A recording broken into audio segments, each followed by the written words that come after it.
konsep dasar, dengarkan baik-baik ya, evaluasi, penilaian, pengukuran, dan tes non-tes. Saya kasih waktu 5 menit, tolong gambarkan keempat konsep tadi dalam bentuk lingkaran.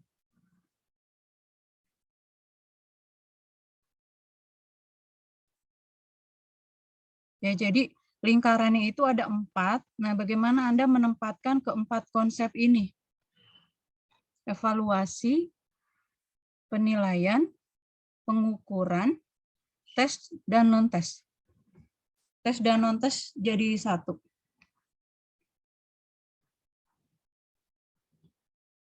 Nggak usah 3 menit, nggak usah 5 menit ya, 3 menit aja.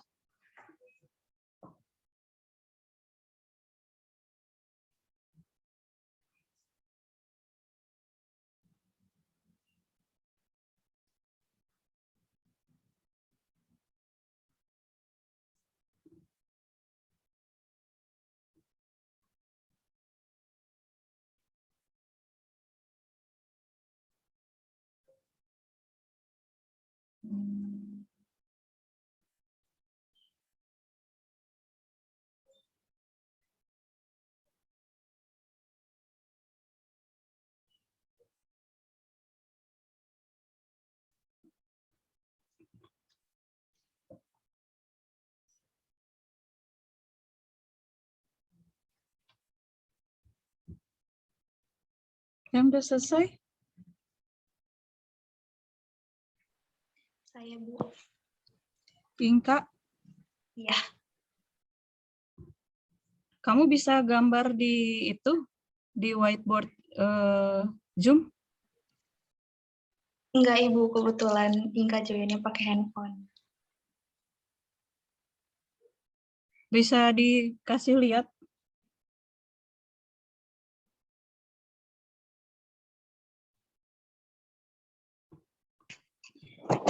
Terlihat tidak, Ibu?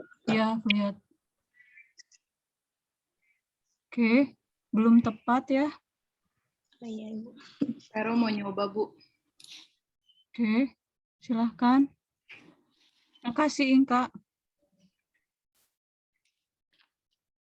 Oh, bentar, saya hilangin gambar background-nya dulu, Bu. Yolanda. Jadi di luar itu ada evaluasi, di dalam evaluasi itu ada tes dan non-tes, terus penilaian sama pengukuran ada di dalamnya. Begitu bukan, Bu? Belum tepat. Makasih ya, Yolanda. Sama-sama, Ibu. Saya, Bu. Bu, saya ingin sama Bu. Oke, Hairil. Kelihatan nggak, Bu? Kelihatan.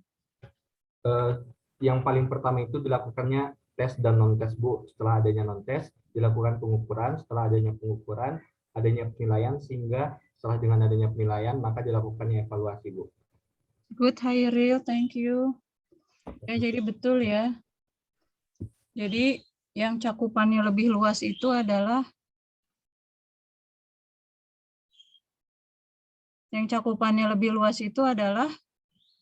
Evaluasi Bu. evaluasi. Ya. Sebelum dilakukannya evaluasi harus dilakukan Penilaian. untuk dapat melakukan penilaian harus melakukan Pengukuran. pengukuran dilakukan dengan alat Tes dan non-tes. dan non-tes. Paham? Paham Bu. Paham. Bu. Oke ya. Sekali lagi, jadi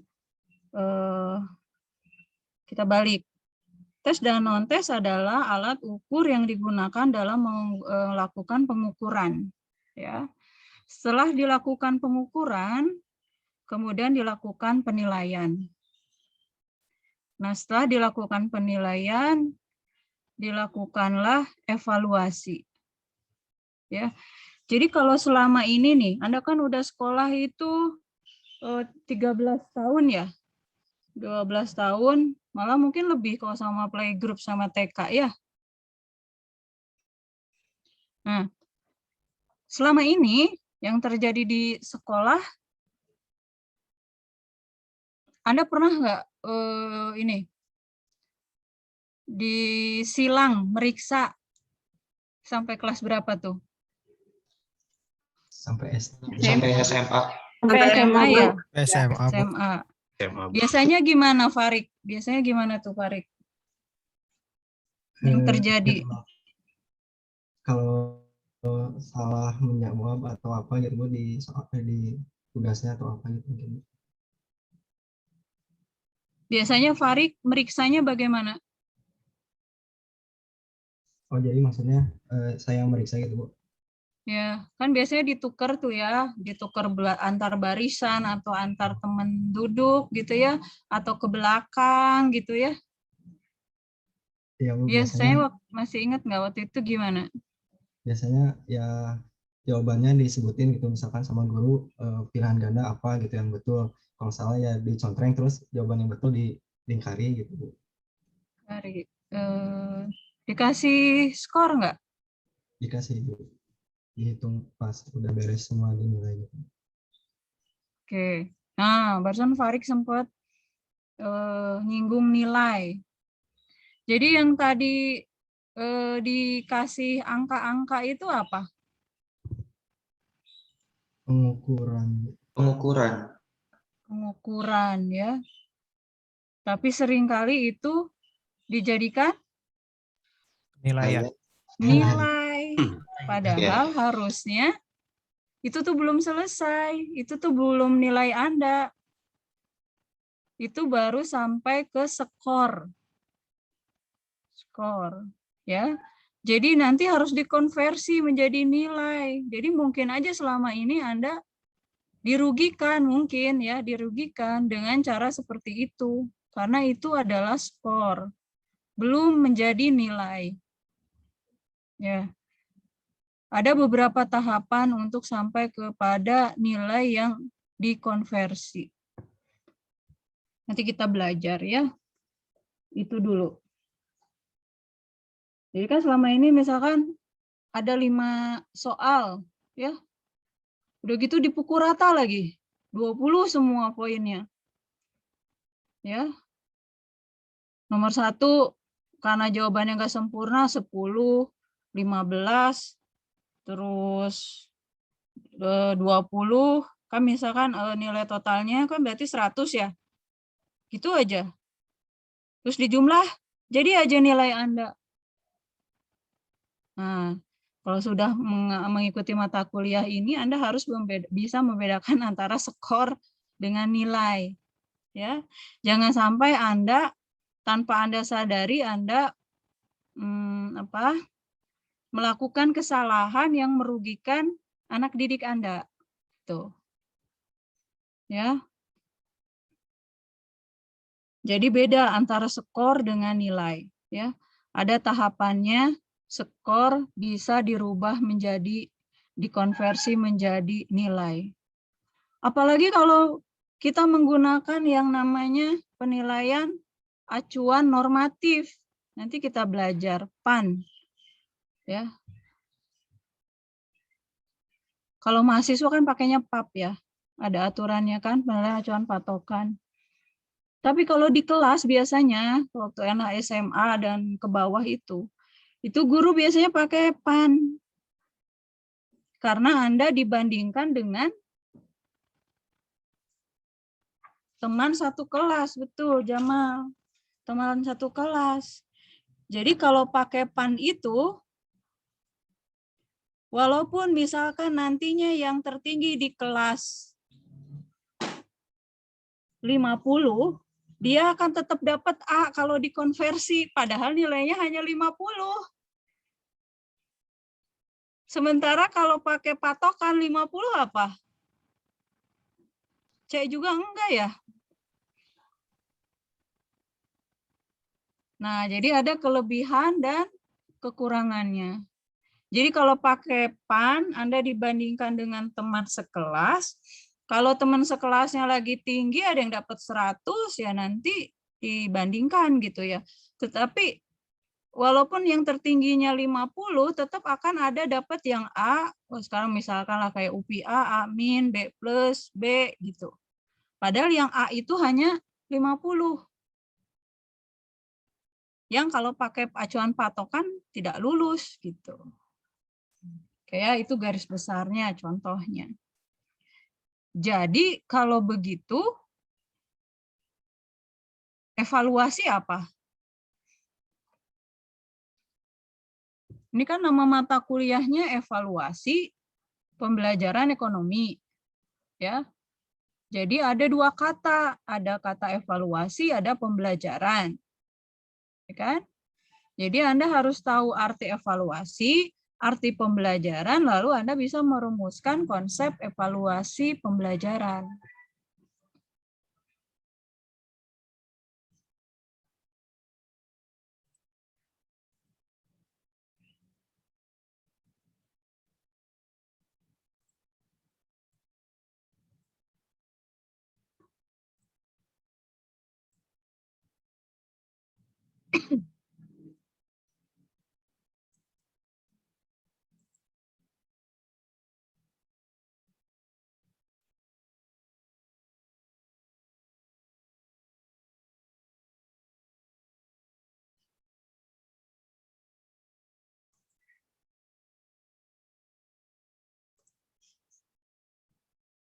Nah, ini artinya evaluasi.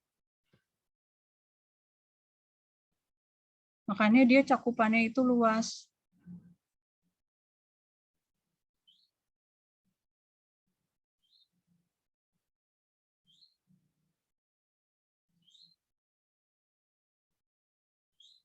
Kata kuncinya ada di mana?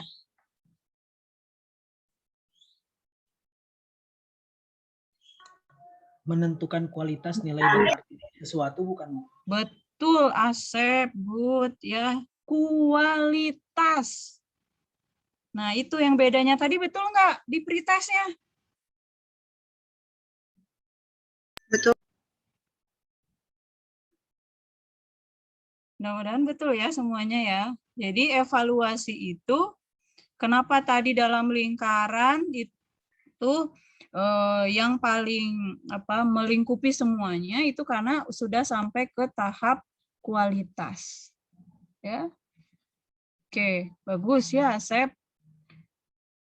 Jadi proses yang sistematis, jadi nanti ada proses yang sistematis ya, jadi dievaluasi itu ada model-modelnya banyak sekali ya, di antaranya ada model CIPP, ada model diskrepansi, ada model, tapi kita nggak akan sampai ke situ, nah, ya Anda ini aja, konsep dasarnya aja. Jadi sistematis harus ada tahapan-tahapannya ya, dan berkelanjutan.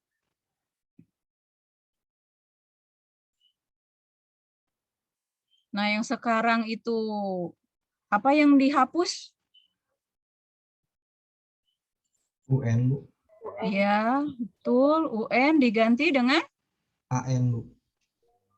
AN. Assessment. Betul. AN terdiri dari apa aja?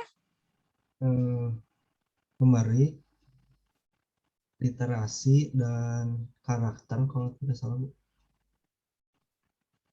Ya, diantaranya. AKM? Apa AKM?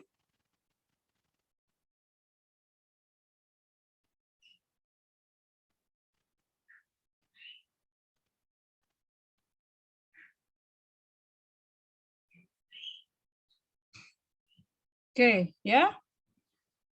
Nanti lihat ya, AKM itu apa, urus sudah familiar ya. Bagian dari yang tadi disampaikan Farid, bagian dari AN. Ya, asesmen nasional. Kalau dulu ujian nasional, kalau sekarang asesmen nasional. Asesmen itu kata lain dari apa?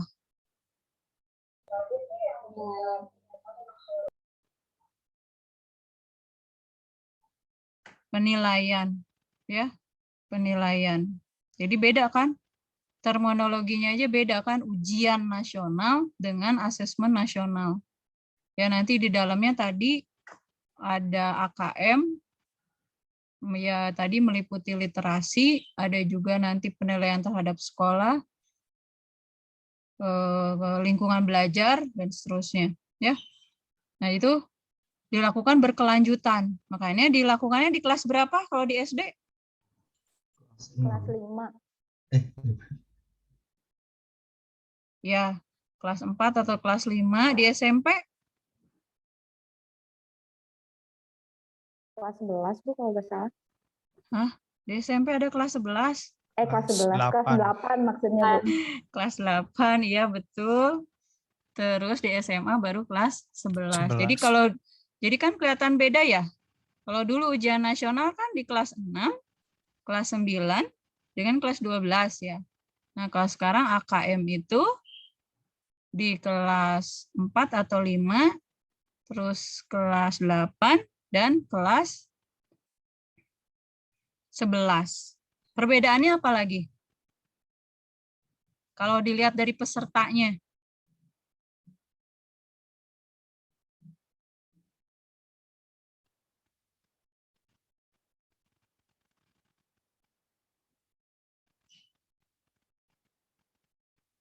Destra, mau coba mungkin?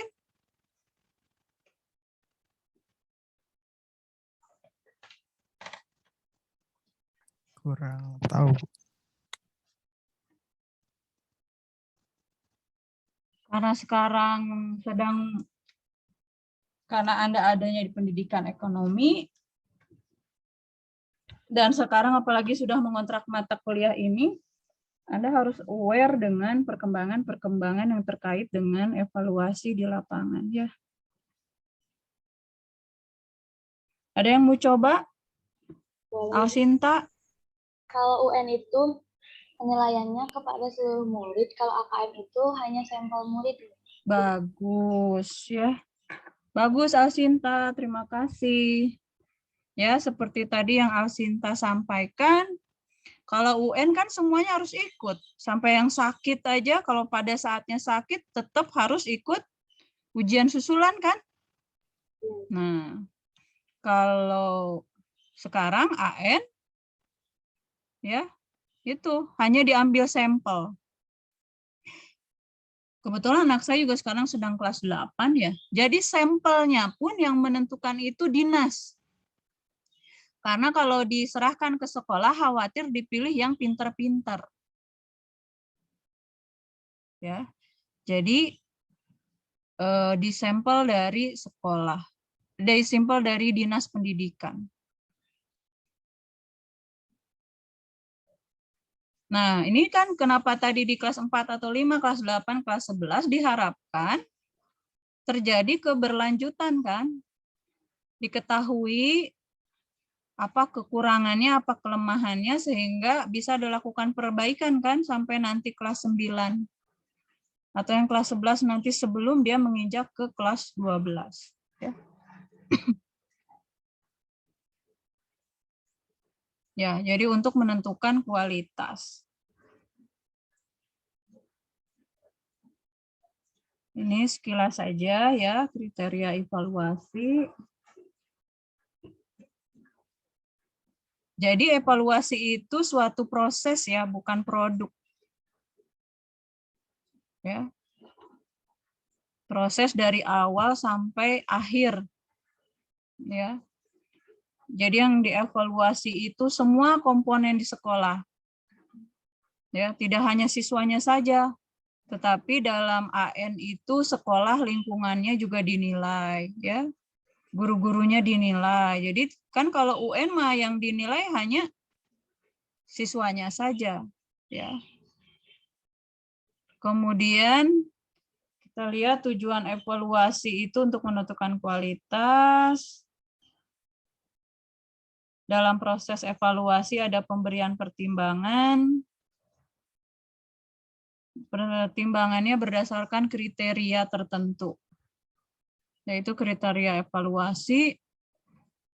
Jadi kalau begitu, kalau pembelajaran, Anda kan udah ngikuti strategi pembelajaran tuh. Jadi kalau begitu, dengan kriteria evaluasi atau pengertian evaluasi tadi, apa evaluasi pembelajaran?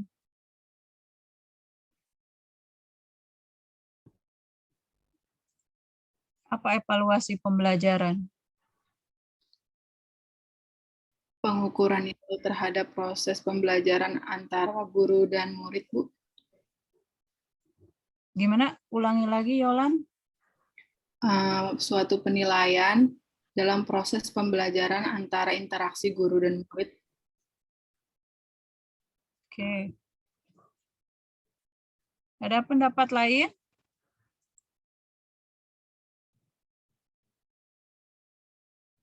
Tiara? Saya boleh Ibu. tahu?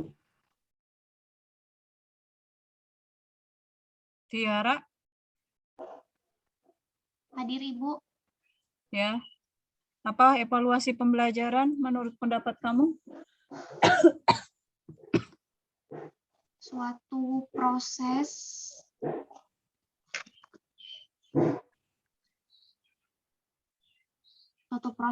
penilaian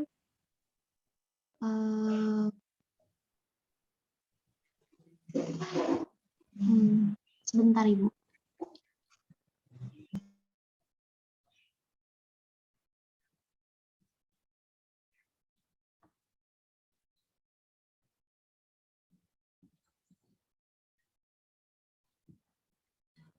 Suatu proses penilaian setelah dilakukannya proses pembelajaran itu sendiri, Bu.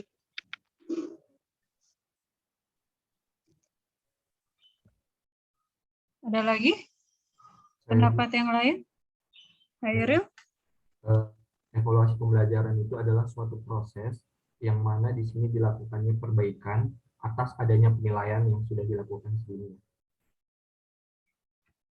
Suatu proses Yang merupakan perbaikan atas penilaian yang sudah ada dilakukan sebelumnya. suatu proses sebagai upaya perbaikan. Ada lagi yang perempuan?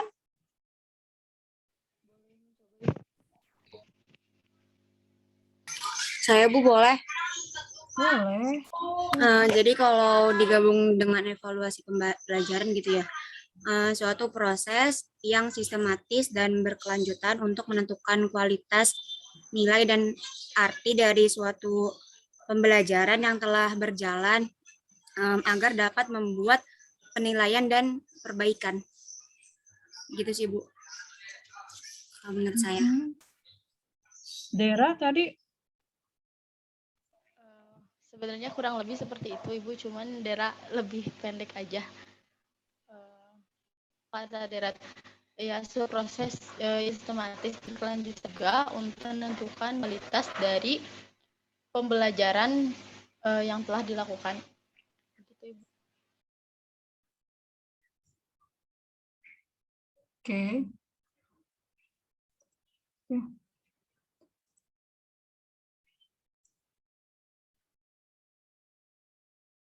Nah, yang sistematisnya itu kelihatan dari mana nih, kalau menurut Grunlund? Yang dimaksud dengan sistematis yang mana? Mengumpulkan, menganalisis, dan menginterpretasi. Iya, betul sekali ya, Hairil. Itu kan proses yang sistematis ya. Harus dikumpulkan, pakai apa? Alat ukur, Bu. Iya, alat ukur. Alat ukur apa? Non-tes, Bu. Iya, tes dan non-tes, Pak. Nah, kemudian setelah dilakukan pengumpulan tidak cukup sampai situ. Harus dianalisis. Bahkan nanti sampai menganalisis, menginterpretasinya itu tidak sampai kepada setelah diperoleh nilai siswa, ya, udah stop di situ, tidak begitu, ya. Tetapi juga dia lakukan analisis dan interpretasi terhadap butir soal, baik yang tadi berupa tes maupun non-tes. Ya. Jadi kalau gini loh, jadi jangan gampang menyalahkan siswa kita. Ya, wah ini mah nggak pada belajar, apalagi dalam kondisi seperti sekarang ini. Ya, jadi kalau betul semua itu tesnya bagus nggak?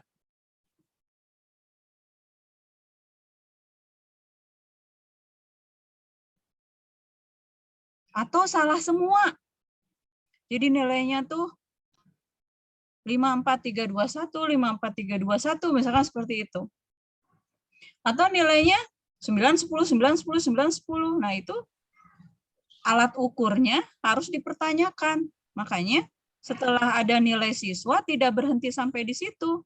Tetapi si tesnya itu harus dilakukan analisis dan interpretasi.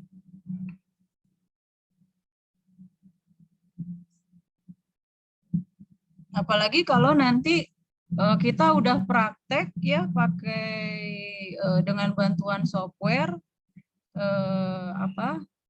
yang berbasis teori tes modern atau teori respon butir, itu akan diketahui soal Anda itu bisa dijawab oleh siswa yang punya kemampuan berapa. Jadi kalau kemampuan di bawah itu dia nggak akan bisa jawab. Sampai bisa seperti itu.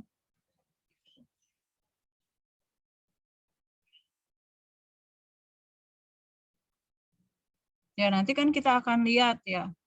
Misalkan dari segi tesnya.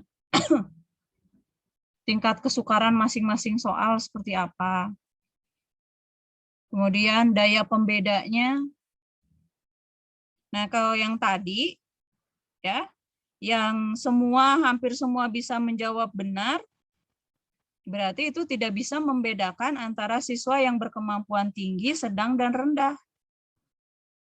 Karena semua bisa jawab.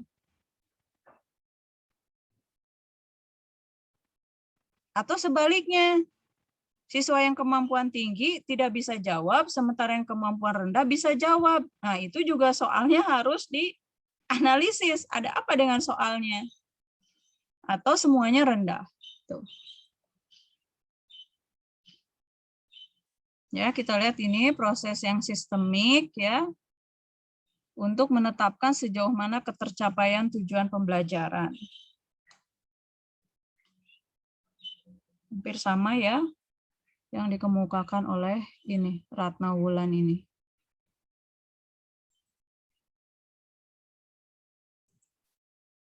Nah, kalau penilaian ini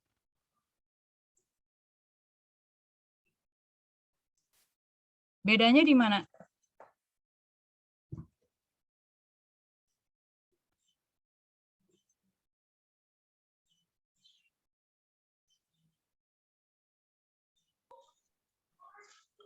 Ini Bu, di seberapa jauh seorang siswa mencapai tujuan pembelajaran.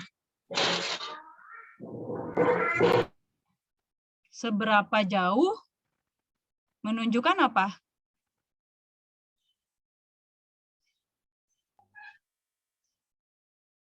Udah betul. Menunjukkan apa? Kemampuan, Bu.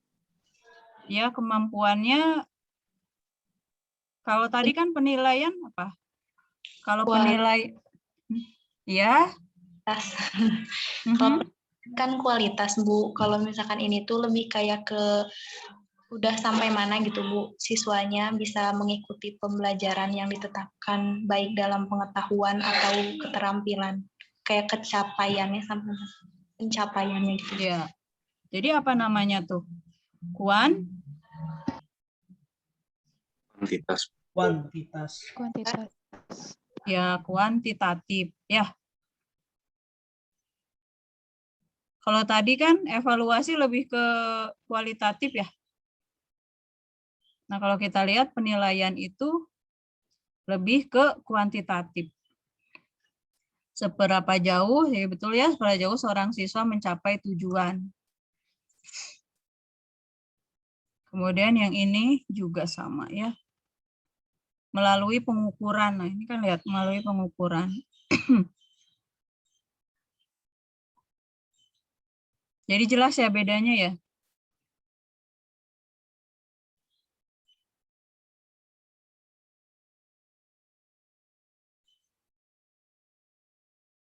Jadi kalau gitu kalau yang ada di rapot Anda apa?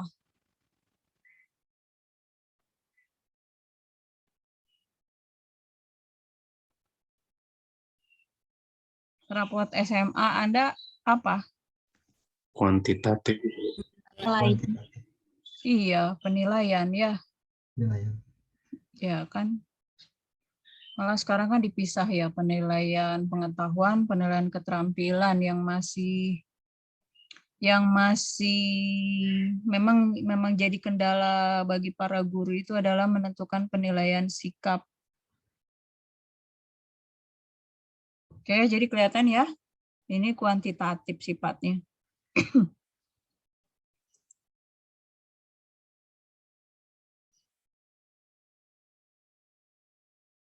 Ini salah nih ya, saya maaf nih, kuantitatif. Penilaian merupakan proses pengambilan keputusan. Ini harusnya kuantitatif nih. Jadi bisa ya membedakan antara evaluasi dengan penilaian sekarang, jadi nggak sama. Makanya mata kuliah ini, waktu sebelum saya, ya sekitar 2016 itu, mata kuliahnya itu masih namanya, saya juga nggak tahu sih kenapa berubah namanya. Tadinya nama mata kuliahnya itu penilaian pembelajaran ekonomi.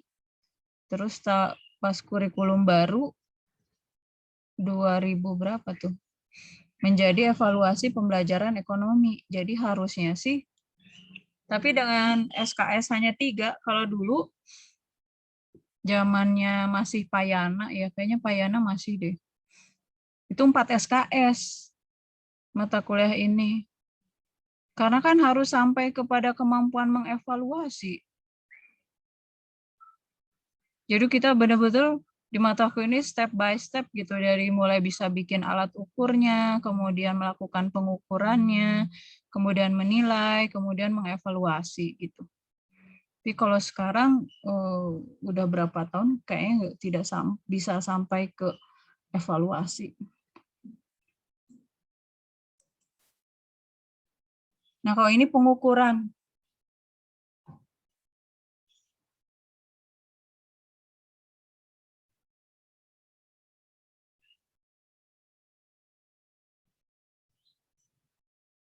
Ya, kan tadi ya Anda suka diminta meriksa, apalagi kalau Anda orang tuanya guru, kadang mungkin bantu meriksa ya. Jadi pemberian angka kepada satu atribut, menetapkan suatu bilangan. Nah, itu namanya pengukuran.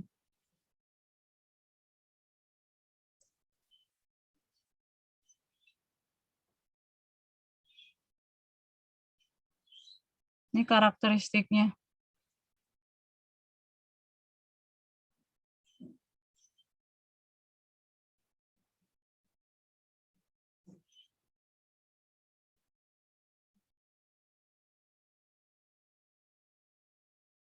Oke.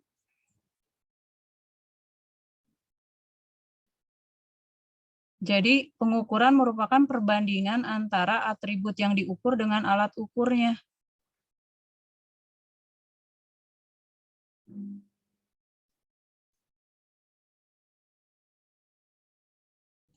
Bu boleh bertanya, Bu? Ya.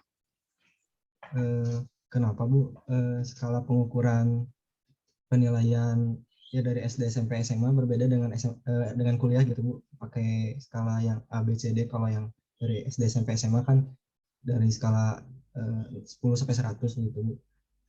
Kenapa harus menggunakan alfabet gitu Bu? Ada yang ingin berpendapat dulu?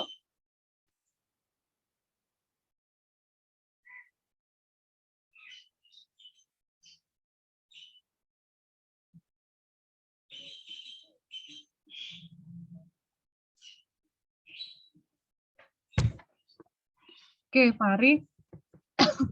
Sebenarnya sih kayak seperti ujian sidang ya, seperti ujian sidang atau dalam mata kuliah, itu awalnya dosen ngasihnya skala 100 juga, Pari. Ya. Hanya karena ketentuan UPI harus dikonversi jadi huruf, ya dikonversi akhirnya jadi huruf. Jadi A rentangnya berapa sampai berapa. Kan ada ya di buku pedoman. A rentangnya berapa sampai berapa, B berapa gitu, Rik. Coba, tapi waktu dosen ngasih nilainya itu, karena nggak mungkin Rik meriksa gitu ya, meriksa, oh ini A gitu, gimana coba meriksanya? Misalnya ada 5 soal, soal 1 A tuh berapa, B, C, misalkan ini kan sulit. Jadi seperti saya ya pasti meriksanya skala 0 sampai 100 dulu. Nanti di akhir baru dikonversi jadi A, B gitu. Nah, sebentar. Kalau di perguruan tinggi sendiri sih mungkin kan karena lingkupnya lebih luas kan mengikuti internasional juga, Rik, pakai huruf. Ya. Di internasional juga kan pakai huruf ya. Walaupun mungkin kalau kita E, kalau mereka biasanya F ya. Ya, fail ya. Nah, tapi Rik kalau sehari-hari mungkin memang tidak digunakan di sekolah, yaitu tadi jangankan gitu, Rik. Skor aja dibilang nilai. Padahal itu baru skor gitu. Tetapi kalau di rapot sudah, Rik. Ya. Di rapot itu sudah dikehurufkan. Rapot yang sekarang itu. Gitu. Ya, jadi untuk memudahkan penskoran aja sih ya. Untuk memudahkan. Kemudian pengukuran ada aturan tertentunya ya. Tadi nggak sembarangan menentukan dengan PAP dengan PAN. Jadi nggak sembarangan menentukan A itu range-nya dari berapa sampai berapa itu nggak sembarangan ya. Ada aturannya. Ya. Kemudian menggunakan angka atau skala tertentu. Karena kan tadi kita ada punya tes dan non-tes ya. Masih ingat mata kuliah statistik, Dava? Skala ada berapa macam? Ada nominal dan Betul, nominal. apalagi, Bu? Masih mirip-mirip, masa lupa Dava? Nominal. Ordinal. Ya, ordinal. Interval sama rasio. Iya. Ada 4 ya. Ada 4. Nominal, ingat aja kan hurufnya sama. Nominal, ordinal, interval, rasio. Ya. Nah, kalau yang non-tes kan biasanya pakai apa?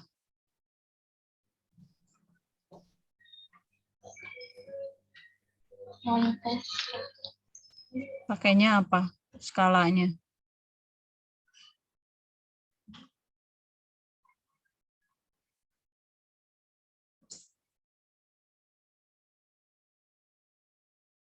Non-tes tuh kayak Anda suka ngisi angket gitu loh. Yang sangat setuju, tidak setuju. Iya, betul. Apa itu namanya? Ordinal. Oh, iya, Pak Rudena. Itu namanya kan ordinal. Nanti apa mau pakai Likert, apa mau pakai Goodman, banyak ya. Banyak macamnya.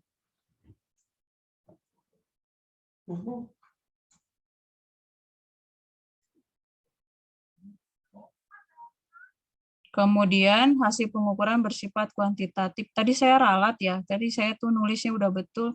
Kalau penilaian itu sifatnya kualitatif. Karena kan sudah menilai nanti yang apa? Yang ini udah betul ini.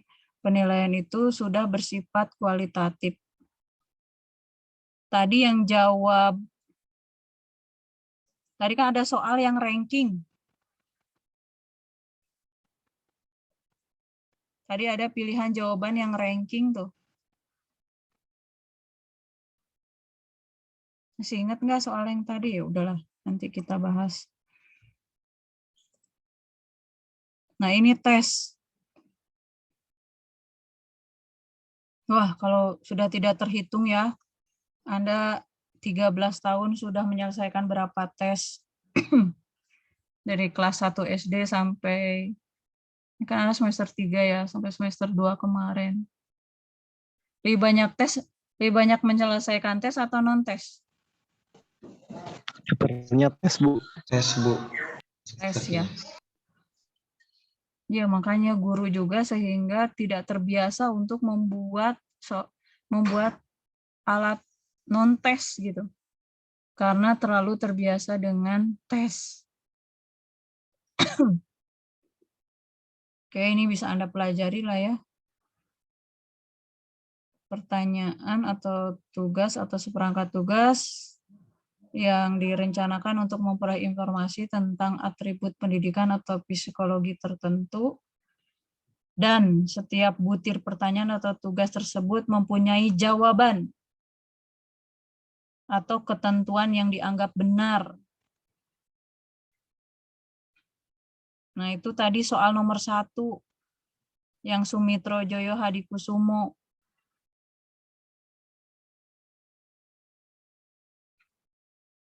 Dan apabila tidak memenuhi ketentuan tersebut, maka jawaban dianggap salah.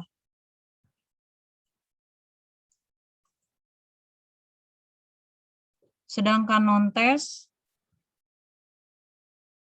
alat penilaian yang biasanya digunakan untuk mendapatkan informasi tertentu tentang keadaan peserta didik dengan tidak menggunakan tes. Berguna untuk mengetahui kemajuan dan kesulitan belajar, serta mendapatkan informasi mengenai keadaan siswa dalam mengikuti proses pembelajaran. Misalkan apa? Ngukur apanya siswa?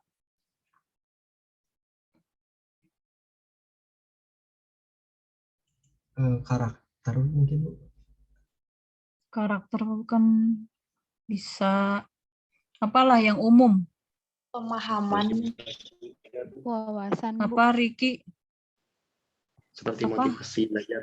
Iya, betul. Motivasinya belajar ekonomi gimana?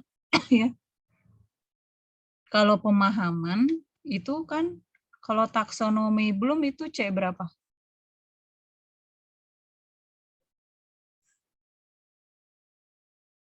Udah belajar taksonomi belum?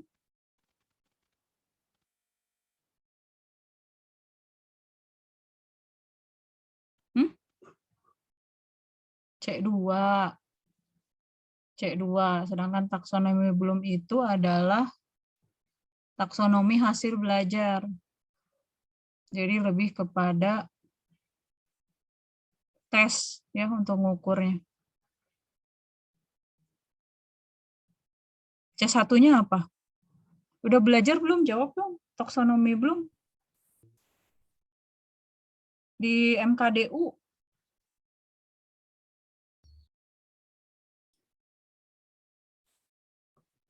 Anda nanti apa? Pernah Ibu, cuman mau bilang teh malu dah soalnya lupa, Bu. Malu, perasaan kamu nggak telanjang. Ketahuan ya. Ya Bu, malu Bu, soalnya ya lupa gitu Bu. Pernah nyinggung soal taksonomi belum, tapi ya lupa gitu. Ya, jadi nanti kalau yang kalian taksonomi belum itu adalah basic teorinya tentang hasil belajar. Jadi nanti kalau skripsi Anda menyinggung tentang hasil belajar, salah satu variabelnya itu hasil belajar, itu Anda harus menguasai betul tentang taksonomi belum. Ya. Ya, jadi contohnya tadi dari Ricky ya. Minat atau kemarin nih yang baru ujian proposal, dia mau mengukur burnout. Apa burnout? Kejenuhan belajar. Ada juga yang meneliti kemandirian belajar. Nah, itu kan semuanya non-tes ya. Motivasi, kejenuhan belajar, kemandirian belajar. Itu adalah contoh non-tes.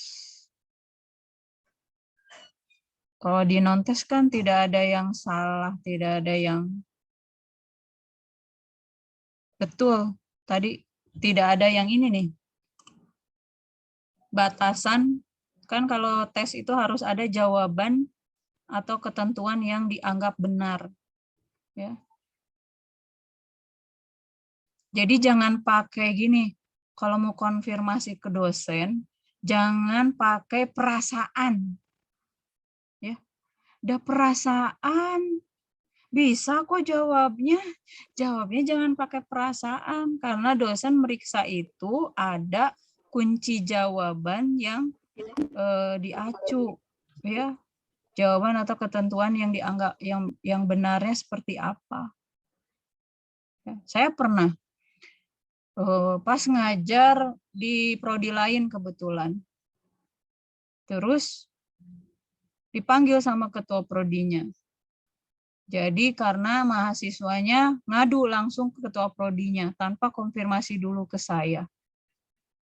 Jadi dia pakai perasaan. Perasaan saya bisa jawab tapi kok dikasih nilainya segini sama Bu Leni.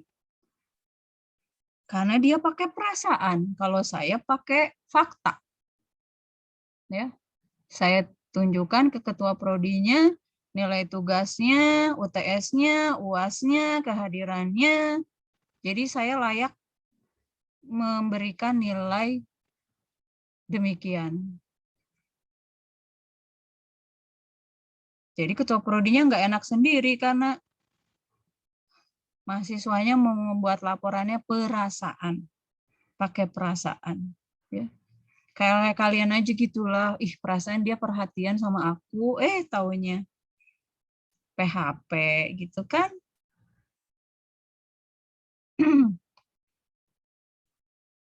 Ini kalian udah pernah ketemu berarti ya 1 semester ya? Udah. Udah, Bu. Oke. Oke ya, jadi jelas ya bedanya tes dengan non-tes.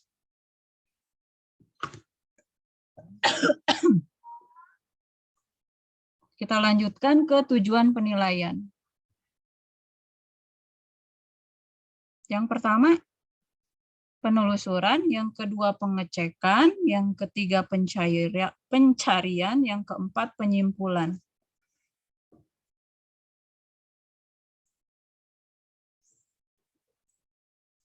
Ada yang ingin berpendapat? Karena yang seperti apa sih bahwa tujuan penilaian itu menelusuri? Saya pengen coba, Bu. Ya, silakan.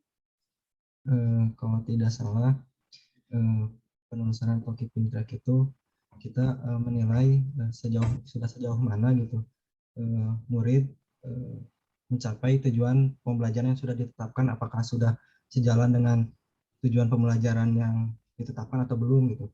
Kalau untuk pengecekan atau checking up ya untuk mengetahui sejauh mana ketercapaiannya mungkin, Bu. Untuk pencarian atau finding out semacam mencari gitu. Kalau misalkan siswa ini mengalami kesulitan atau kelemahan selama proses pembelajarannya gitu, Bu. Untuk mencapai tujuan pembelajarannya yang sudah ditetapkan gitu. Kalau penyimpulan atau summing up ya mungkin ya menyimpulkan dari semua penilaiannya gitu, apakah sudah layak atau tidak gitu mencapai tujuan pembelajarannya, barangkali seperti itu. Tarik semangat, Mbak. Semangat sekali ya, saya nanya cuma 1. Ayo yang lain. Yang lain, Riki udah bicara, terus Aisinta, Parik, Yolan, udah yang lain ini ada 45. Biar saya kenal sama Anda, saya kan belum terlalu kenal ya, karena saya baru aktif lagi 1 semester kemarin.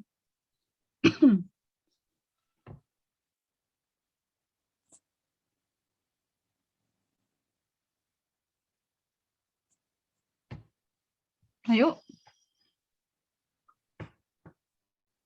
Contohnya juga boleh, nggak usah pengertiannya. Apa sih penilaian yang tujuannya menelusuri itu seperti apa?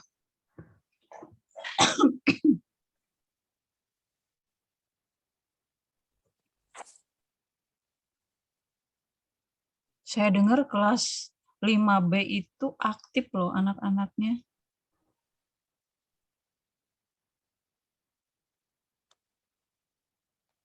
Jadi saya excited sekali dapat kelas Anda. Karena katanya kelas 5B itu aktif-aktif. Amelia? Iya, Ibu. Yang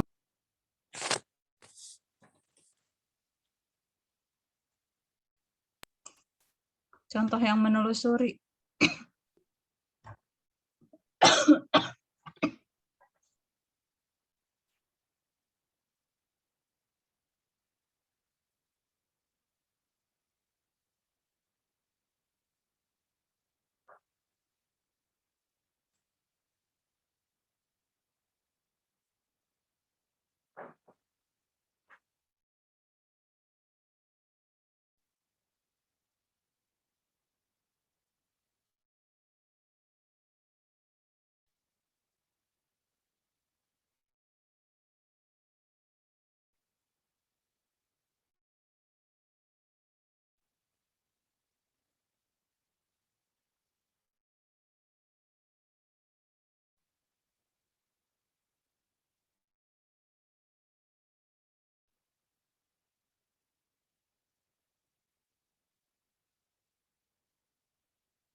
Ibu boleh mencoba.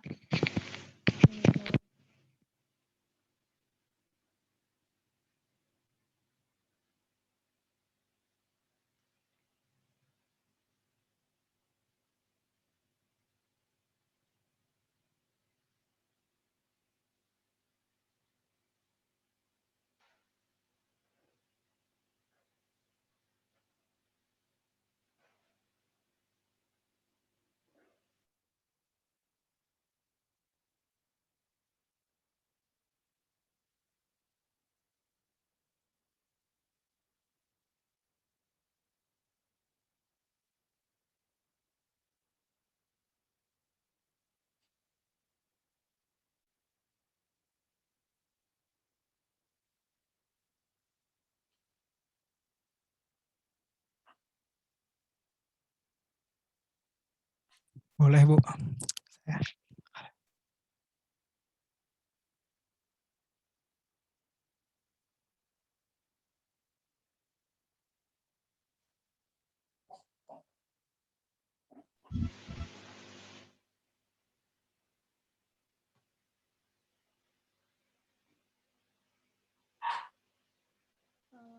Ibu pendapat ya, Ibu dan teman-teman.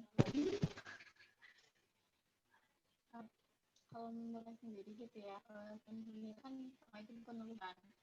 Menurutnya itu apa sih yang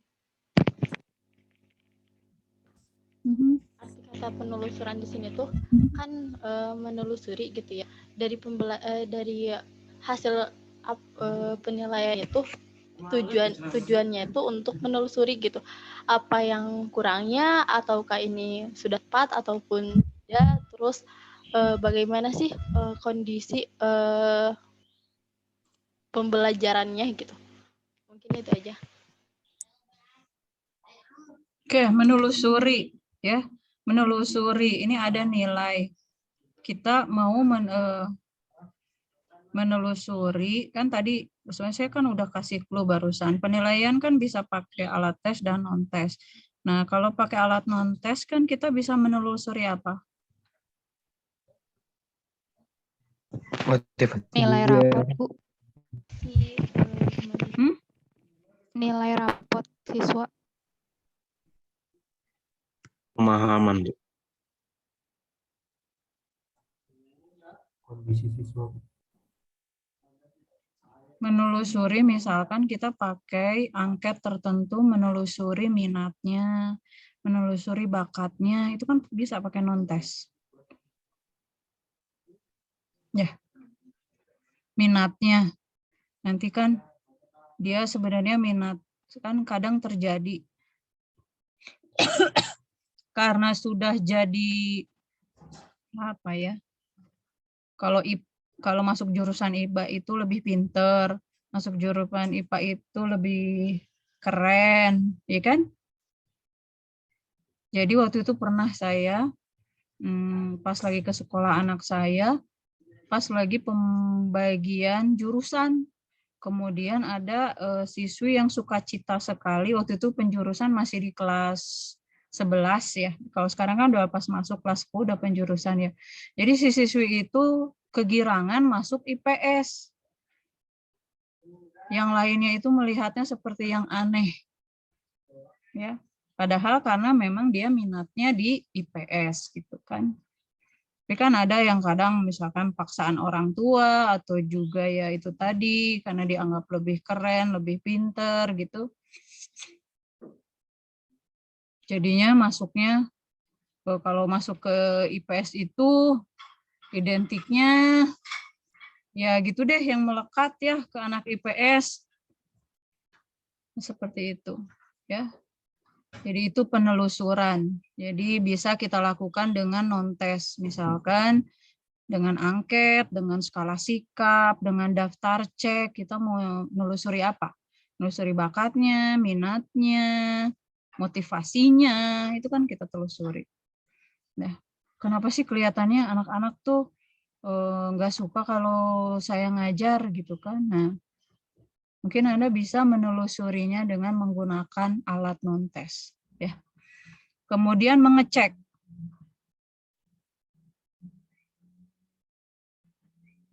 Nilai itu untuk mengecek. Gimana tuh contohnya?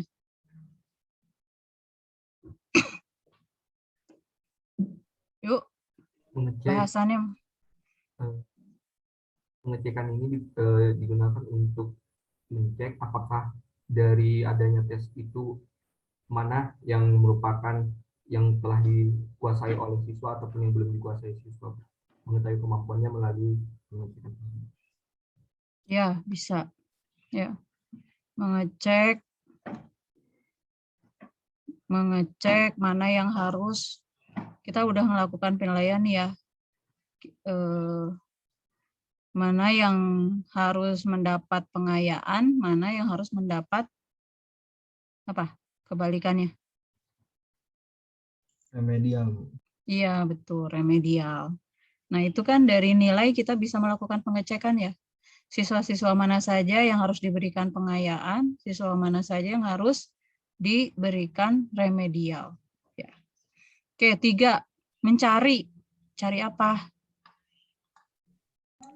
Boleh Bu, saya Bu. Ya, silakan. Ya, jadi di finding out itu mencari, menemukan dan mendeteksi kekurangan, kesalahan dan kelemahan peserta didik gitu. Artinya dalam finding out ini kita bakalan tahu melalui tes atau non tes siswa itu tuh kesalahan dalam memahami materinya di mana gitu. Kemudian kelemahan daripada peserta didik sendiri atau biasa dikenal sebagai hambatan dalam diri sendiri itu apa? Apakah motivasi belajarnya yang kurang atau minat belajarnya yang kurang gitu. Kemudian kekurangan daripada di finding out ini ditemukan, kita bakalan tahu gitu kekurangan peserta didik dalam memahami pembelajaran gitu itu seperti apa, sehingga dengan adanya finding out ini guru gitu atau pendidik bisa dengan cepat gitu menemukan solusi gimana nih kalau misalkan materinya tentang pasar gitu kan. Nah, gimana nih solusinya kita strategi pembelajaran apa yang kita bisa terapkan gitu biar si peserta didik tuh paham gitu sama materinya. Kemudian terkait dengan motivasi belajarnya yang kurang atau kelemahan pada peserta didik gitu. Gimana nih cara meningkatkan motivasi belajarnya, apakah dengan pemberlakuan apa ya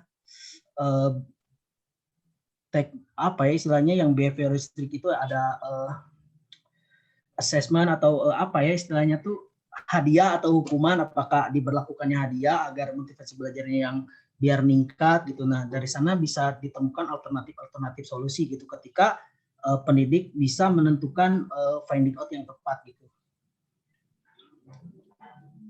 Oke, terima kasih Asep.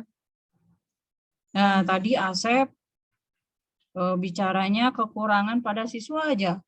Tapi dari hasil pencarian itu bisa jadi masalahnya itu ada di gurunya juga bisa jadi, Sep. Iya benar, Bu. Tadi jadi Bu, ini Bu, Asep ingin bertanya gitu. Gini Bu, kalau misalkan jumlah total siswa tuh 40 gitu ya Bu ya, 40. Terus kita tuh ngelakuin tes pilihan ganda gitu. Nah, dari total jumlah siswa 40 itu tuh ternyata 10 orang yang mencapai di atas KKM, misalkan 10 orang yang nilainya 80, sisanya 50, 40 gitu, 30 orang. Nah, itu teh bisa jadi dari gurunya gitu Bu. Jadi si gurunya tuh bisa introspeksi gitu. Oh ternyata penerapan yang saya ajari gitu, strategi yang saya terapkan itu salah, bisa jadi kayak gitu gak sih Bu? Kalau misalkan posisinya kayak gitu. Iya, bisa jadi. Ya, dan itu tentu saja harus dicari akar masalahnya di mana. Nah, karena diketahuinya dari hasil penilaian, tentu saja tadi kan udah saya singgung di awal, kita cek dulu. Kita cek dulu tes atau non-tes yang kita berikan itu sudah berkualitas atau belum. Ya. Kemudian dibandingkan dengan kemampuan siswanya. Kalau setelah dicek semuanya oke-oke, ya itu tadi mungkin banyak yang harus dicek, gurunya, sarananya, dan seterusnya. Ya. Ya, baik Bu. Jadi tidak bisa serta-merta langsung diputuskan, oh ini penyebabnya udah siswanya pada malas gitu. Nggak bisa begitu. Ya. Tadi kenapa hanya 10 orang dari 40 orang yang nilainya bagus?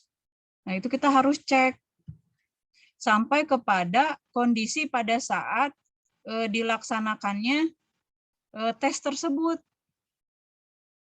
Apa mata pelajarannya habis, ekonominya habis pelajaran olahraga, ya kan? Masih capek, pikirannya kemana-mana, ya kan? Pikirannya ke kantin. Atau tesnya menjelang pulang, jadi pikirannya udah kemana, nggak fokus. Melihat teman kelas sebelah udah bubar, jadi asal aja ngerjakan. Banyak Sep yang harus diceknya. Ya, makanya ya, Bu, pertama tadi kualitas tesnya dulu, ya. Kualitas tesnya dulu dilihat, ya. Kalau udah nggak ada masalah, udah bagus, ya, terus dicek seperti itu. Sampai kepada tadi pakai non-tes, ternyata dia memang sengaja karena nggak suka sama Pak Asep. Jadi mau cari gara-gara. Disedih Bu, tidak disukai. Ya kan kadang di kelas mah ada aja yang gitu ya. Ya benar Bu, ada Bu, benar. Iya, ya kamu juga mungkin pernah ke guru PPL kayak gitu. Mudah-mudahan sih enggak ya. Biar nanti pas PPL nggak kena karma katanya gitu. Pokoknya katanya yang dikerjain waktu PPL itu berarti dulu pernah ngerjain anak PPL. Oke ya, sampai kepada penyimpulan ya, menyimpulkan ini jelas ya, menyimpulkan tadi nanti ada di soal kan, ini naik kelas atau tidak ya. Termasuk tadi ini dikasih remedial atau dikasih pengayaan itu kan sampai kepada menyimpulkan seperti itu. Oke. Objek penilaian. Secara garis besar ada 2 ya yang dijadikan penilaian itu. Ini mengacu kepada Permendikbud ya. Mengacu kepada Permendikbud itu yang dinilai itu adalah 1 penguasaan materi. Nah, ini yang seringkali kita terlalu fokus di sini ya.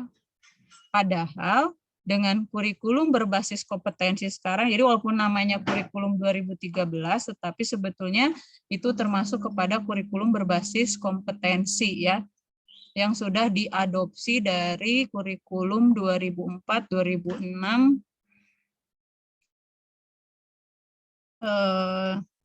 kemudian 2000 13 ya. Itu sebetulnya kalau jenis kurikulumnya itu masih sama, kurikulum berbasis kompetensi. Jadi tujuannya adalah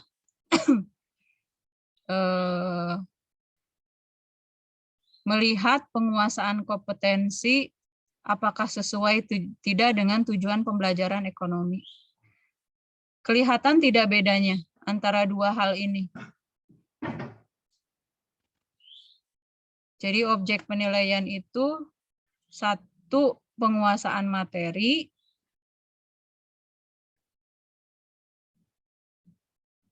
dua, penguasaan kompetensi. Beda atau sama?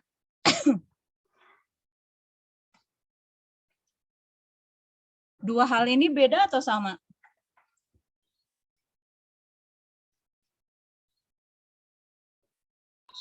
Mau coba, Bu? Ya, Inka. Kalau tahu Inka itu kan kalau kompetensi itu biasanya suka guru sampein di awal pertemuan gitu ya, Bu. Misalkan sebagai contoh kayak menguraikan, bisa menjelaskan gitu. Nah, kalau misalkan penguasaan materi itu biasanya kayak cuman pemahaman secara personal aja gitu.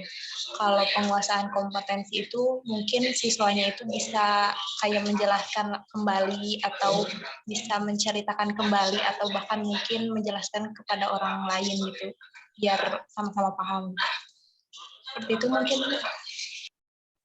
Ya, jadi kalau dari penjelasan Inka kan kelihatan ini dua berbeda tetapi saling berhubungan ya. Untuk menguasai kompetensi tertentu, misalkan ya kompetensi menjadi teller bank, kan banyak materi yang harus dikuasai, baik itu yang berupa pengetahuan maupun sikap. Ya kan? Kalau Anda begitu maju ke teller, apa biasanya yang pertama?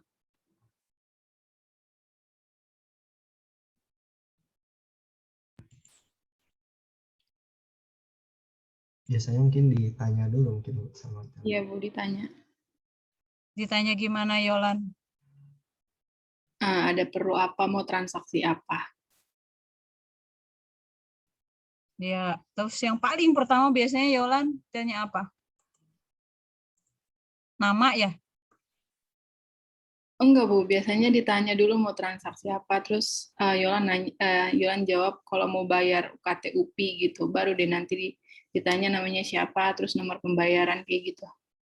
Oh iya, kalau bayar UKT. Tapi yang umum biasanya saya dengan siapa ya? Dengan ibu apa? Misalnya gitu. Terus baru ditanya mau transaksi apa. Itu udah standar ya. Atau begitu masuk juga kan security udah standar ya. Selamat pagi kayak gitu-gitu. Ada yang bisa dibantu mau transaksi apa kayak gitu. Ya jadi, nah itu kan dipelajari. Bahkan kayak Bank Mandiri kan ada Bank Mandiri Institut, terus yang BRI juga ada tempat pendidikannya. Jadi kalau nanti Anda berkecimpung di dunia itu biasanya dilatih dulu itu pelatihan di karantina sekian lama gitu agar Anda bisa menguasai. Oke, kembali ke sini. Jadi biasanya untuk menguasai kompetensi tertentu ya harus menguasai materi tertentu. Misalkan kompetensinya itu sekarang kepelajaran ya yang tadi Inka contohkan. Misalkan kompetensi tentang permintaan. Nah, materi yang harus dikuasainya apa aja? Satu. Ini mana yang lainnya? Cuman Yolan, Parik, Arif, Des, Inka,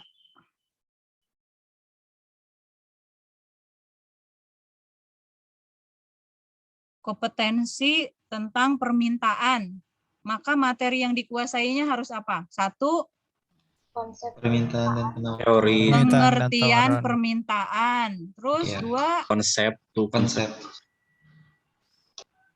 ya pengertian permintaan. Terus hukum permintaan. Terus penawaran. Fungsi. Fungsi, terus sampai kepada bisa bikin Kurva. kurva permintaan. Ya, seperti itu. Nah, kalau dia bisa menguasai semua, nah dia menguasai kompetensi tentang permintaan. Seperti itu. Oke, 9 prinsip permintaan. Salah. Kok jadi permintaan, sorry. Prinsip-prinsip penilaian. Lihat Anda, sahih, objektif, adil, terpadu, terbuka, menyeluruh dan berkesinambungan, sistematis, beracuan kriteria, dan akuntabel.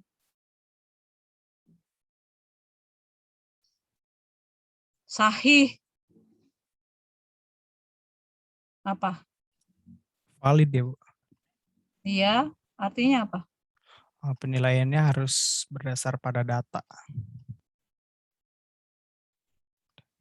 Jadi yang bisa diukur, Bu. Ya, jadi mengukur dengan tepat apa yang ingin diukur. Itu namanya sahih. Mengukur dengan tepat, tentu saja nanti membutuhkan alat ukur yang tepat. Ya. Mengukur dengan tepat apa yang ingin diukur. Ya.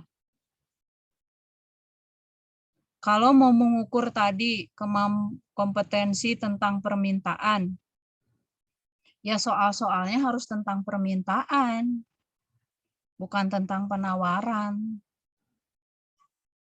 Ya. Kemudian, nah ini yang sering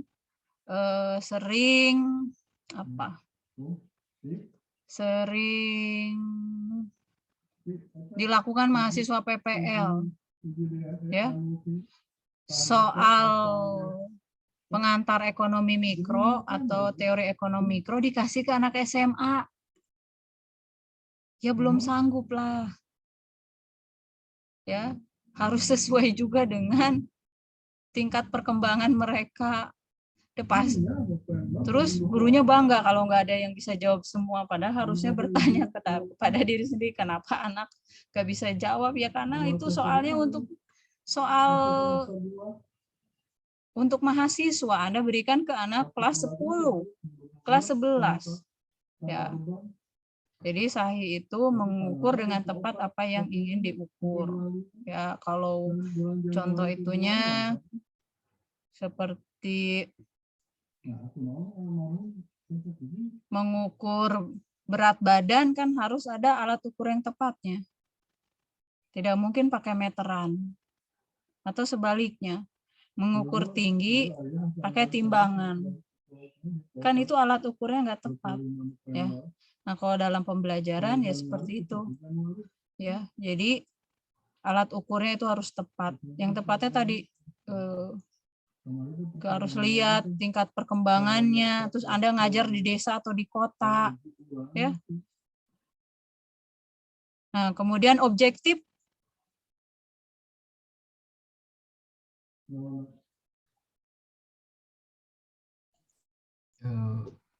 Penilaiannya mungkin sesuai dengan data yang ada, Bu, yang sebenarnya, jadi tidak dipengaruhi atau dilebih atau dikurangi gitu. Kalau misalkan subjektif kan misalkan bisa nilai misalkan murid ini baik, tingkah lakunya ditambahin nilainya. Kalau itu kalau subjektif. Mungkin kalau objektif benar-benar dari hasil nilai yang didapat, mungkin seperti itu. Terus bedanya sama adil apa?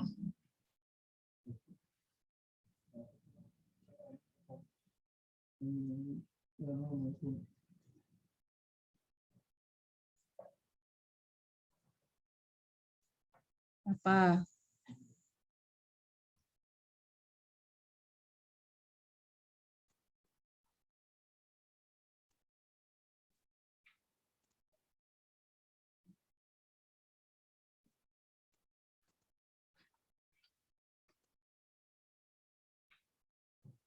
Ayo. Mungkin untuk konsep yang adil, menilainya tidak pilih kasih, mungkin semua disamaratakan, baik Ya istilahnya misalkan di kelasnya ada anak guru atau ya anak kepala sekolah atau gimana, tapi semuanya dinilai dengan cara yang sama mungkin Bu, seperti itu, tidak pilih kasih atau tidak pandang bulu mungkin. Ada yang lain? Ada Bu, Ya, Fitri. tidak ada yang diuntungkan dan dirugikan. Itu menurut saya adil. Contohnya gimana?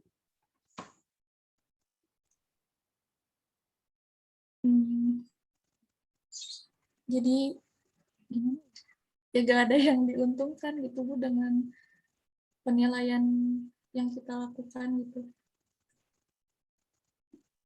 Jadi di tengah gitu Bu, netral.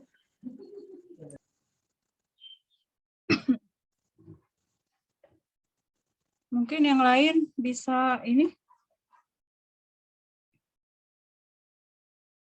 Ya kalau tadi yang objektif ya, objektif kan lawannya subjektif. Ya, jadi dalam melakukan penilaian, makanya kadang misalkan namanya semua ditutup, ya kan? Namanya semua ditutup. Agar objektif. Atau gini, kalau meriksa nomor satu dulu semua. Kalau uraian ya. Karena khawatir kalau semua nomor diperiksa, masa per orang diperiksa ada 5 soal, langsung semua diperiksa. Khawatir yang pertama ketat, makin ke sana itu kan udah meriksanya mata, udah ini gitu kan. Apalagi kalau tulisannya bagus sekali gitu kan. Udah pusing bacanya, udah gitu kan. Nah, nggak bisa begitu. Ya. Adil?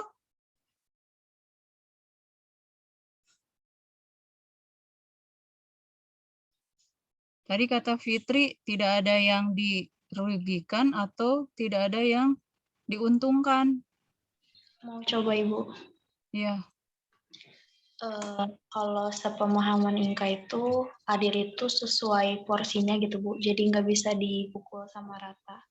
Jadi menurut Inka, adil di sini itu kayak sesuai. Kan kalau penilaian itu kan nggak dari hasil angkanya aja gitu Bu, dari prosesnya juga. Jadi guru juga bisa nilai dari prosesnya, mana yang memang lebih sering memberikan effort gitu Bu. Jadi adil sesuai porsinya gitu Bu. Sesuai yang harus dia dapatkan. Kata Fitri juga nggak ada yang dirugikan dan diuntungkan. Gitu mungkin Bu. Oke. Izin menambah Ibu. Ya, silakan. Mungkin adil yang dimaksud di sini tuh lebih ke seimbang Bu.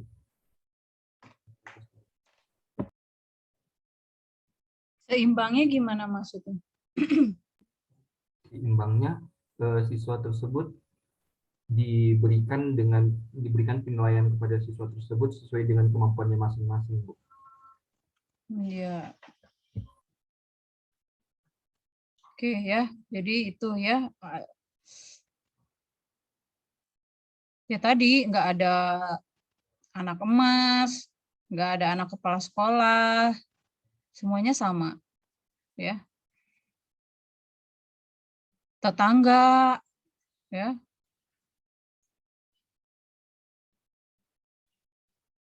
Apalagi yang kelas-kelas bawah. Aduh, ini keponakan sendiri, gimana ini ya? Ya. Oke. Besok harus udah ke materi lain ya. Silakan Anda baca ya ini. Kan saya udah kasih tuh berbagai buku sumber ya. Dibaca ya untuk prinsip-prinsip yang lainnya. Terbuka ya.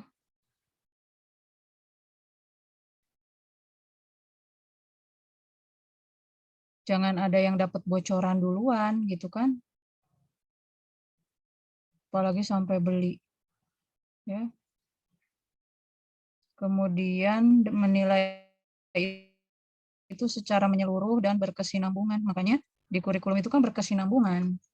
Tidak, makanya seperti materi inflasi itu kan hanya di kelas 11. Masa inflasi di kelas 10 terus permintaan penawaran di kelas 11? Ya kan? Karena harus berkesinambungan, ya. Atau sebelum bicara materi kebijakan perdagangan internasional, kan ada dulu tentang alat pembayaran internasional gitu. Ya. Anda lihat kan kan Anda ini kayaknya ngontrak telaah kurikulum juga ya? Iya, Ya. Bu. Terus harus sistematis, terus beracuan kriteria, ya. Harus ada kriterianya. Dan harus dapat dipertanggungjawabkan. Ya. Akuntabel. Ini lebih jelasnya nanti dibaca ya. Nah ini saya kasih ya, tapi kalian harus banyak baca karena nggak mungkin sih 3 SKS bahas semuanya ya. Fungsi penilaian ada secara umum, ada secara khusus. Anda bisa lihat secara umum untuk mengukur kemajuan, menunjang penyusunan rencana, memperbaiki dan menyempurnakan kembali. Secara khusus ada psikologis, ada didaktik, ada administratif. Psikologis ada bagi peserta didik, ada bagi pendidik. Ya. Jadi fungsi penilaian bagi peserta didik agar dia mengenal kapasitas dan status dirinya. Sedangkan bagi pendidik dia mengetahui hasil usahanya, hasil dia melaksanakan pembelajaran seperti apa sih kan gitu. Kemudian yang didaktik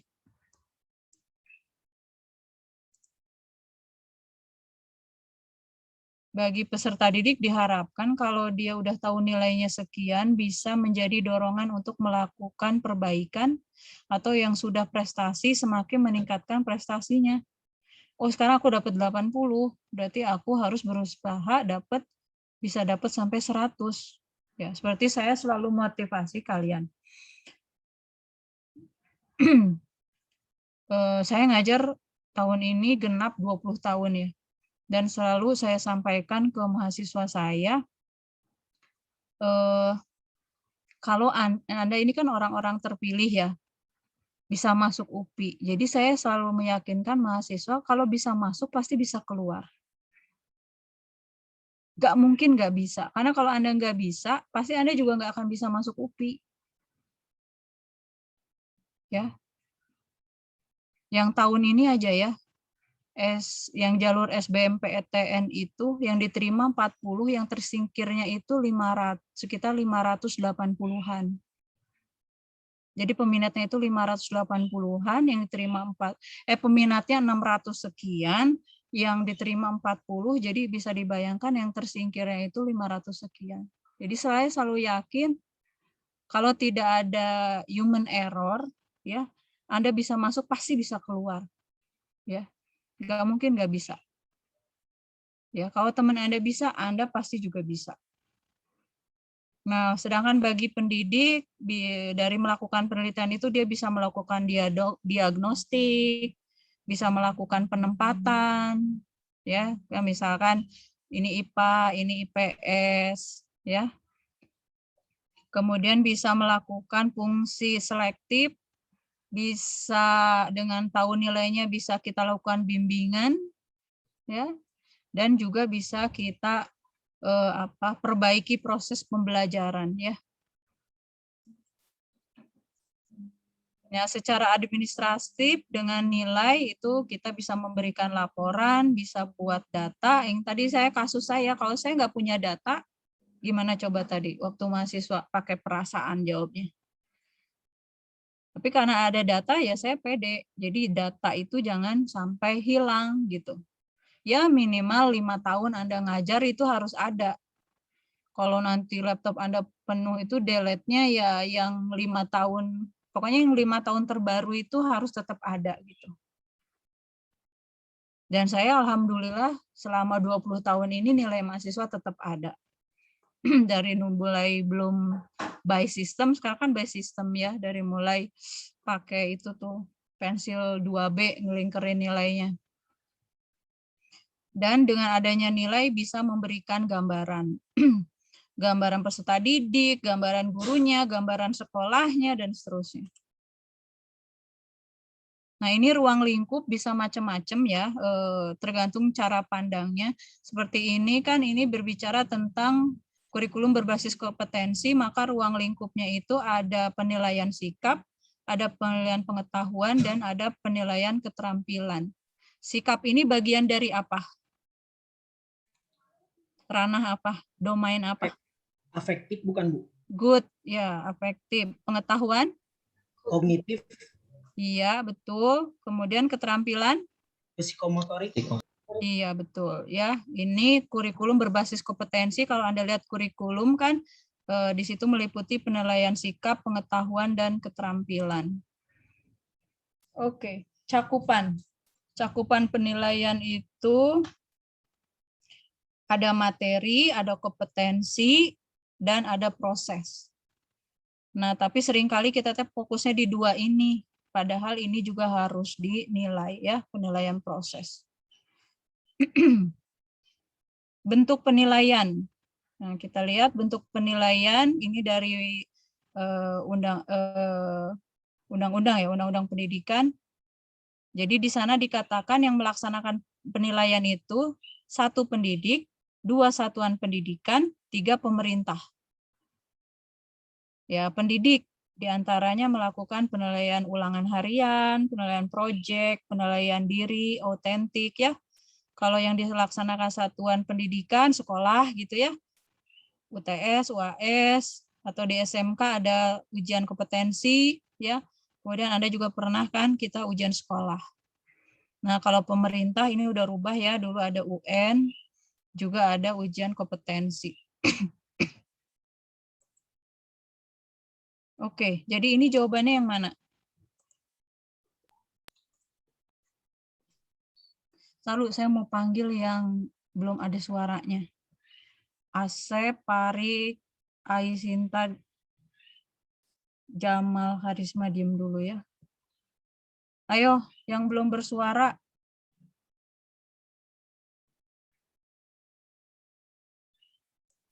Izin menjawab, Bu. Ya, Tiara.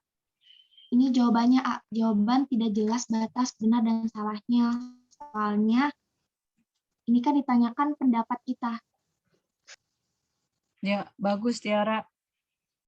Jadi yang mau jawab Pak Karno dilihat dari pendidikannya gitu. Betul. Yang mau lihat figur Pak Karno dari jiwa nasionalismenya, betul. Yang mau lihat figur Pak Karno dari jumlah istrinya, betul. Ya, jadi tidak termasuk tes karena tes itu jawabannya harus jelas batas antara benar dan salahnya. Oke, bagus ya Tiara. Terima kasih. Next.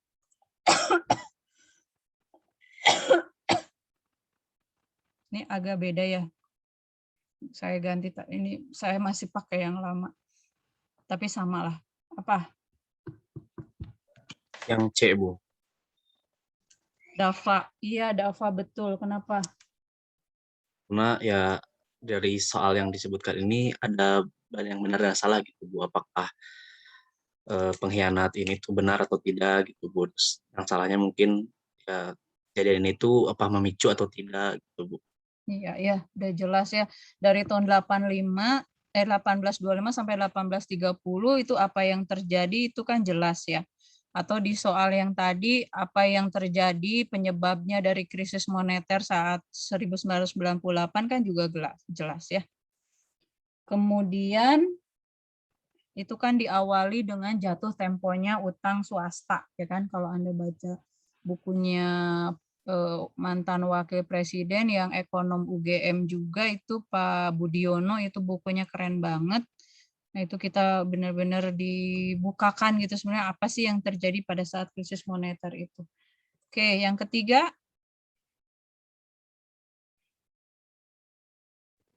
Yang B, Bu.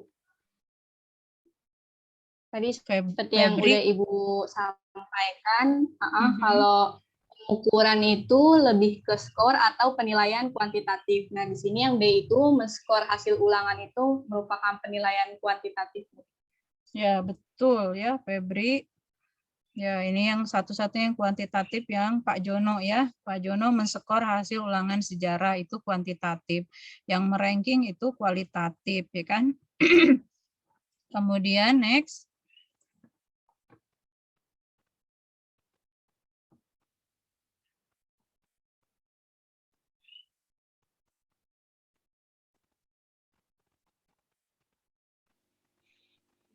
Keputusannya bersifat kualitatif, Ibu.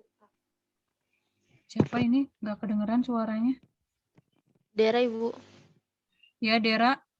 Ya, jawabannya A, karena di situ Ibu Rina menetapkan siapa yang pantas naik ke kelas 2 terhadap siswa kelas 1 berdasarkan hasil tes sumatif.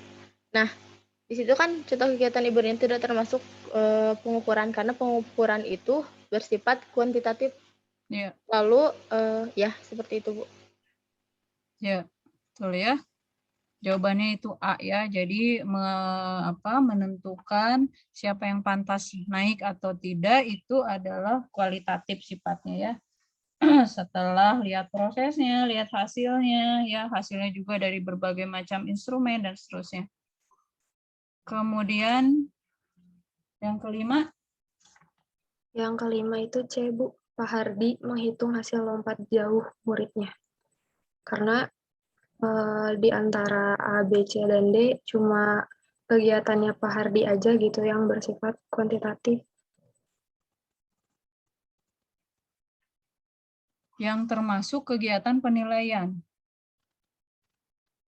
Penilaian itu sifatnya tadi salah satu varietas kualitatif. Kualitatif. Jadi yang D mana? ya, Bu? Yang D, Bu. Yang D. Ya, yang D ya. Kualitatif, menetapkan ranking.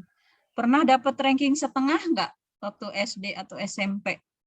Karena skornya sama persis, terus dibagi 2 sama gurunya.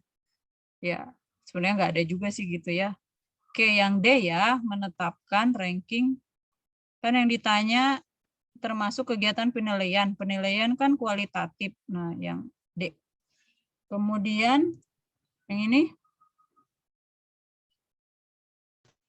Yang D, Bu. Yang D, Ibu. Iya, yang D ya. Yang ini? Sebelumnya baru disampaikan.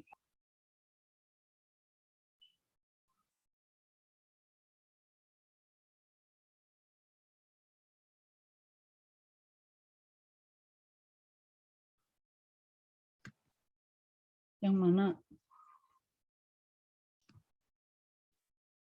Yang C, Bu. Evaluasi menggunakan ukur yang spesifik. Iya, betul ya, yang C.